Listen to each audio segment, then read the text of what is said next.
अहिले अब यहाँ धेरै चिज भइसक्यो जस्तो हामी नआए नि धेरै भयो त खोइ त अङ्कलहरू आउनु भयो भने चाहिँ क्या हो हामी यति बेला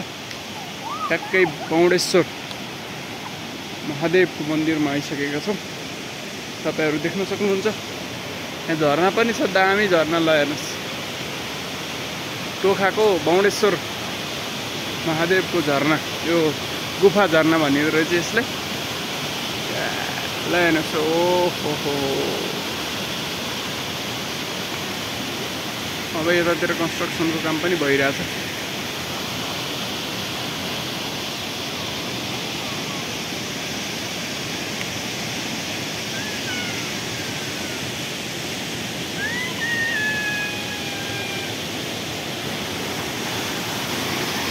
वाह तल पनि त्यस्तो राम्रो देखिँदो रहेछ